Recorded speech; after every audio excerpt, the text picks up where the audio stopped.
Hello दोस्तों, स्वागत है हमारी एक और नई वीडियो में। अब तक हमने देखा था कि कैसे वो दोही की सभी कमजोरियों के बारे में बताने लगती है, जिसे सुनकर वह भी हैरान होती है और वह सुयोंगवून को ठरकी कहकर एक लात मारकर वहां से भाग जाती है। अब आगे इस पार्ट की शुरुआत में हम सुयोंगवून को जिम में देखते हैं, जो सोच रहा होता है अगर वह थोड़ा और दोही के पास रहा तो वह उसे पक्का इंच बना देगी। वही अपना वर्कआउट पूरा करने के बाद सुयोंगवून वाटर कूलर के पास जाकर पानी पीने लगता है, जहां उसे एरी दिखाई देती है जो किसी से सियोंगवून के बारे में ही बात कर रही होती है, जिसे चुप कर सियोंगवून सुनने लगता है। वहीं एरी कॉल पर बताती है कि कैसे वह सियोंगवून से मिली और कैसे उन्होंने पार्क में गपागप किया। वहीं वह शर्माते हुए कहती है कि उसका छोटा है और उसकी स्किल भी नौसिखियों जैसी है, मगर फिर भी मुझे उससे कोई प्रॉब्लम नहीं है। अपनी ऐसी तारीफ सुनकर सियोंगवून को थोड़ा अजीब लगता है। तभी उसकी वॉच में एक अपडेट का नोटिफिकेशन आता है, जिसे वह अपडेट कर देता है। वही हम कुछ समय बाद का सीन देखते हैं जहाँ सियोंगवून अपना वर्कआउट कर रहा होता है। वहीं एरी उसे देख लेती है और उसके पास आकर पूछती है कि वह इतना वर्कआउट कर रहा है, उसकी हार्ट बीट तो ठीक है। जो सुनकर सियोंगवून एरी को बताता है कि उस रात से सब कुछ बदल गया। जो सुनकर एरी पूछती है कौन सी रात। यहाँ सियोंगवून कहता है कि अरे वो ही पार्क वाली रात। जो सुनकर एरी कहती है कि वो तो एक मिसअंडरस्टैंडिंग थी, हो सके तो तुम भी उसे भूल जाओ। जहाँ वह उसे वर्कआउट पूरा करने को कहकर वहां से जाने लगती है। वहीं सियोंगवून एरी की फोन कॉल की बातें सुनकर समझ चुका था कि जो उसे चाहिए एरी से उसे आसानी से मिल सकता है।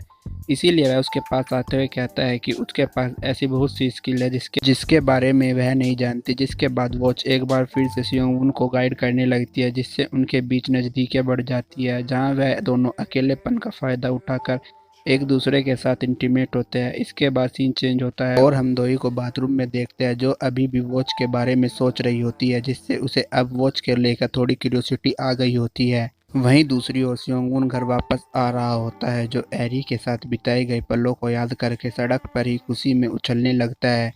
वह कुछ सो ही रहा होता है, तभी उसकी नज़र दोही पर पड़ती है, जिसे देखकर सियोंगवून को ख्याल आता है। वहीं सियोंगवून पेड़ के पीछे छुप जाता है, लेकिन दोई उसे देख लेती ये फंस गया सी। है और गुस्से में उसे अपने पास आने को कहती है। वहीं सियोंगवून तो काफ़ी डर गया होता है। इसके बाद सीन चेंज होता है और हम उन दोनों को साथ में ड्रिंक करते देखते हैं, जहाँ दोई को अभी भी यकीन नहीं आ रहा होता है कि वह घड़ी की वजह से सही हुआ है। ये वह सियोंगवून का मजाक बनाते हुए उसकी घड़ी को भी कबाड़ बताती है, जो सुनकर सियोंगवून अपने ड्रिंक दोई के ऊपर गिराते हुए कहता है कि वह कैसे उसकी घड़ी को कबाड़ कह सकती है। वहीं ड्रिंक की वजह से दोई के कपड़े गीले हो गए होते हैं। इसलिए वह सियोंगवून पर गुस्सा होते हुए उसे गालियां देने लगती है, जहाँ सियोंगवून दोई का मजाक बनाते हुए कहता है कि सॉरी, उससे गलती से हो गया। उसे अपने ऊपर ऐसा हंसता देख दोई को गुस्सा आ जाता है और वह सियोंगवून को पीटने लगती है, जहां दोई को रोकने के चक्कर में सियोंगवून का हाथ चिंटू पिंटू पर पड़ जाता है, जिससे एक बार फिर वॉच की काली ताकतें एक्टिवेट हो जाती है। वहीं उन दोनों के बीच माहौल थोड़ा ऑकवर्ड हो गया होता है और दोई उससे शर्माते हुए पूछती है क्या उसे चिंटू पिंटू पसंद है। वहीं सियोंगवून पर तो वासना के भूत सवार हो चुके थे, इसीलिए वह यस कहता है। जो सुनकर दोई उसकी बहुत पिटाई करती है। वहीं दोई के चेहरे पर एक पागलपन को देखकर सियोंगवून भी वॉच का हेल्पर मोड एक्टिवेट कर देता है, जहां सियोंगवून वॉच के बताए सभी स्टेप को फॉलो करने लगता है, जिससे उन दोनों के बीच नज़दीकियाँ बढ़ जाती है। जिसके बाद वह जी भरकर एक दूसरे को प्यार करते हुए जिस्मानी खेल खेलते हैं। वहीं रंगरलिया खत्म होने के बाद सियोंगवून खुद सो रहा होता है कि तभी दोई सियोंगवून के मुंह पर तकिया फेंक कर मारती है, जिससे सियोंगवून को तो कुछ समझ नहीं आता। उन्होंने वक्त बदल दिया, जज्बात बदल दिए, जिंदगी बदल दी। जिससे सियोंगवून को तो कुछ समझ नहीं आता, मगर दोई शर्माते हुए उसे वहां से जाने को कहती है, मगर सियोंगवून मूर्ति बना वहीं बैठा रहता है। इसलिए दोई अपना सख्त रूप अपनाते हुए उसे चिल्लाते हुए कहती है पहली फुर्सत में निकल। जिसके बाद हम सियोंगवून को वहां से जाते देखते हैं, जहां उसे नोटिफिकेशन आता है कि वॉच की बैटरी 2% हो गई है। वहीं सियोंगवून कुछ दिनों से ज्यादा ही मजे में था, इसीलिए वह घड़ी को चार्ज करना ही भूल गया था। वहीं उसने नागराज की शक्तियों का कुछ ज्यादा ही इस्तेमाल कर लिया था, जहां कमजोरी की वजह से उसके नाक से खून बहने लगता है, जिस पर वह ध्यान नहीं देता और 4 कदम चलते ही मुंह के बल जमीन पर गिरकर बेहोश हो जाता है। समय बाद जब उसकी आंख खुलती है तो वह खुद को दाजू की गोद में पाता है। वहीं सियोंगवून को अपने बचपन का इंसिडेंट दोबारा याद आ जाता है, जहां एक लड़की ने उसकी मदद की थी। वहीं सियोंगवून अपनी मदद करने के लिए दाजू को थैंक्स करता है, लेकिन दाजू कुछ ज्यादा ही केयरिंग नेचर की होती है, इसलिए वह सियोंगवून का हाथ चेक करने लगती है कि कहीं गिरने की वजह से वह टूट तो नहीं गया। सियोंगवून नहीं चाहता था कि किसी और को भी कोई गलतफहमी हो जाए, इसीलिए वह जल्दी से उससे दूर होते हुए दोबारा थैंक्स करता है। जहाँ दाजू भी उसे ओवरवर्क ना करने की सलाह देती है और बाय करके अपने अपार्टमेंट की ओर जाने लगती है। सियोंगुन को भी अब दाजू कुछ जानी पहचानी सी लग रही होती है, इसीलिए वह उससे पूछ लेता है कि वह किस स्कूल से पढ़ी है। जहाँ दाजू से अपने स्कूल का नाम बता देती है और सियोंगुन से भी उसके स्कूल का नाम पूछती है, लेकिन वह उसकी बात का आंसर दिए बिना ही वहाँ से चला जाता है, जो देखकर दाजू सोचती है कैसे कैसे लोग रहते हैं यार यहाँ पर। अगले दिन हम सियोंगुन को अपने ऑफिस में देखते हैं, जो वहाँ बैठकर स्कूल की यूनिफॉर्म चेक कर रहा होता है, जिससे उसे यह समझने में देर नहीं लगती कि दाजू ही वह लड़की है जिसने बचपन में उसकी मदद की थी। वहीं दाजू किंडरगार्टन के बच्चों को खिला रही होती है, जिसे सियोंगुन भी खिड़की से खड़े होकर देख रहा होता है। तभी वहाँ दूना आ जाती है, जो सियोंगुन के कंप्यूटर पर स्कूल की यूनिफॉर्म देखकर कहती है, ओहो फैंटेसी। की यह बात सुनकर सियोंगुन का ध्यान उसकी ओर जाता है और वह उसे समझाने की कोशिश करता है कि जैसा वह समझ रही है वैसा कुछ नहीं है।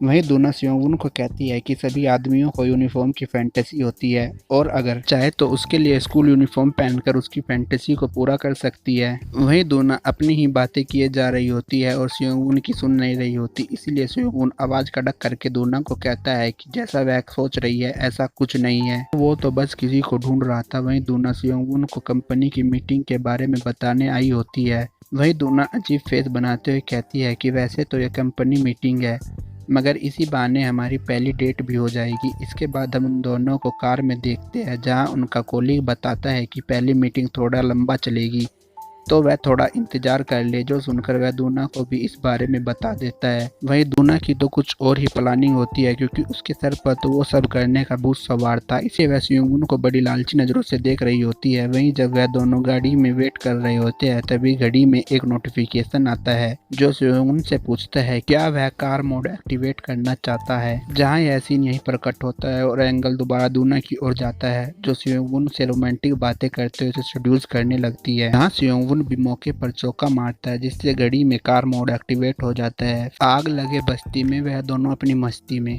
वहीं वह अब मीटिंग की परवाह किए बगैर अपना रंगारंग कार्यक्रम चालू रखते हैं। वहीं उनका कोलीग उन्हें मीटिंग के लिए कॉल कर रहा होता है, लेकिन सियोंगुन कॉल नहीं उठाता। वहीं वह आदमी उन्हें हर जगह ढूंढता है, मगर जब वह नहीं मिलते तो वह उन्हें कार में भी देखने आता है। हाँ, घड़ी सियोंगुन को बताती है कि कोई उनकी ओर आ रहा है, मगर वह उस पर ध्यान नहीं देता। वह आदमी जब कार के पास आता है तो कार से आती रोमांटिक आवाज़ों से समझ जाता है कि कार में क्या हो रहा है, इसीलिए वह उन्हें डिस्टर्ब किए बिना ही वहाँ से ऐसे निकल जाता है जैसे उसने कुछ सुना ही ना हो। सीन चेंज होता है और हम सियोंगुन को अपने ऑफिस के बाहर घूमते देखते हैं। तभी उसकी नज़र दाजू पर जाती है, जो बहुत सारा ग्रोसरी का सामान खरीद कर जा रही होती है। वही सियोंगुन उसके लिए थैंकफुल था कि उसके मोटिवेशन ने उसकी ज़िंदगी बदल दी होती है। वह यह सोच ही रहा होता है, तभी उसे किसी के बात करने की आवाज़ सुनाई देती है।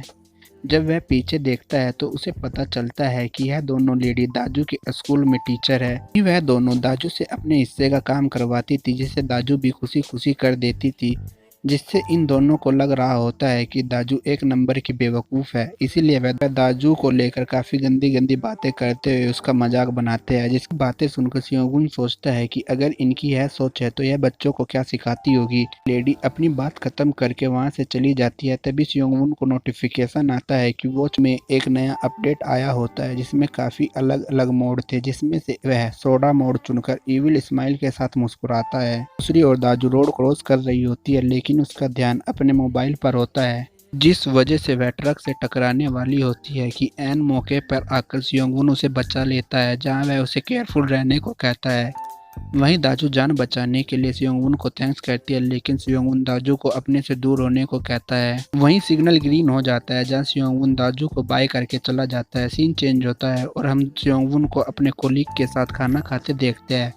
तभी उसकी नज़र बाहर जाती है, जहां चमेली दाजू को ग्रोसरी का सामान जमीन पर गिराने की वजह से डांट रही होती है। वहीं वह दाजू को काफ़ी भला बुरा कहती है, जिसे दाजू चुपचाप सुन रही होती है। चमेली का मन इतने से भी नहीं भरा होता, इसलिए वह जाते हुए उसे जानबूझकर धक्का देती है, मगर इतना सब कुछ हो जाने के बाद भी दाजू से कुछ नहीं कहती। वहीं उसकी इतनी बुरी हालत देखकर सियोंगुन को काफ़ी बुरा लगता है। इसके बाद हम चमेली को एक सुनसान गली में देखते हैं, जहाँ वह स्मोकिंग करते हुए कह रही होती है कि वह दाजू को इतना परेशान करेगी कि वह खुद ही जॉब छोड़ देगी।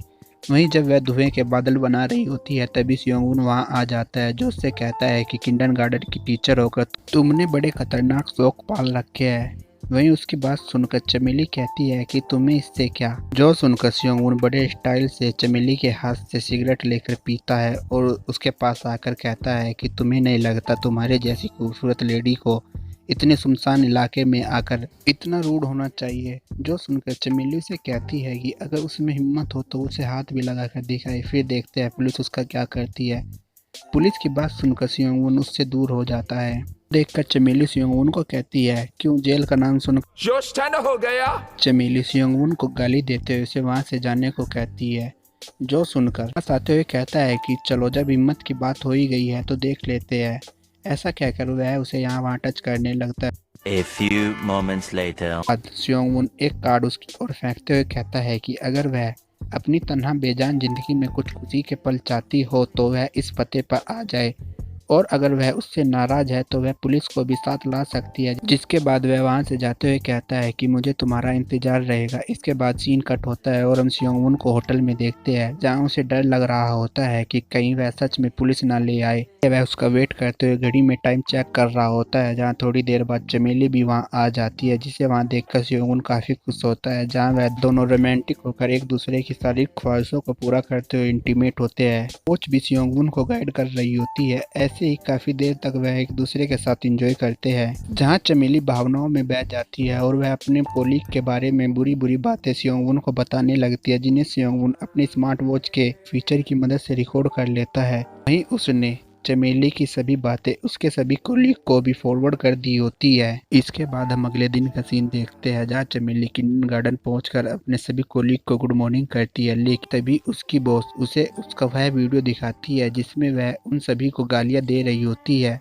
जो देखकर चमेली कुछ समझ नहीं पाती, तभी उसकी बॉस उससे पूछती है कि क्या वह अपनी सफाई में कुछ कहना चाहती है। चमेली उन बातों का कोई एक्सप्लेनेशन नहीं दे पाती, जिस वजह से उसे जॉब से निकाल दिया जाता है।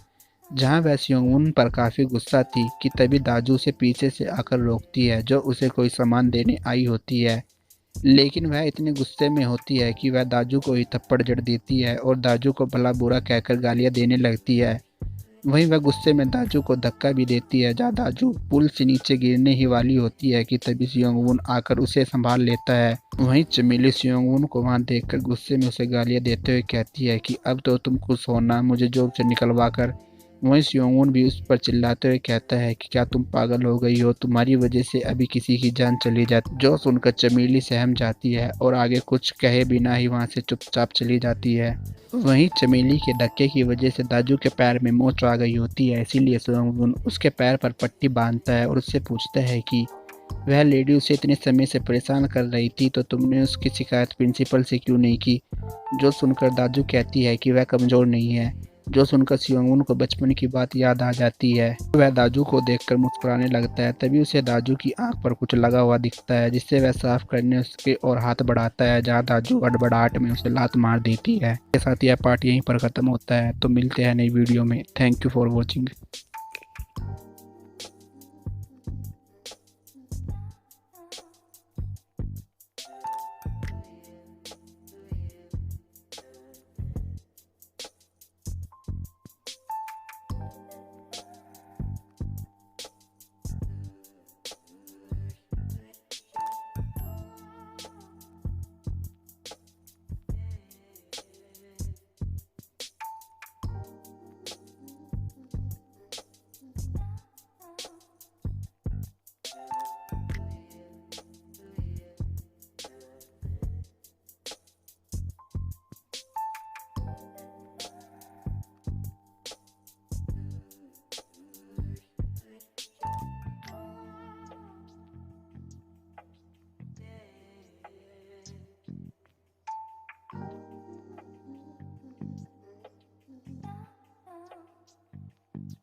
अच्छा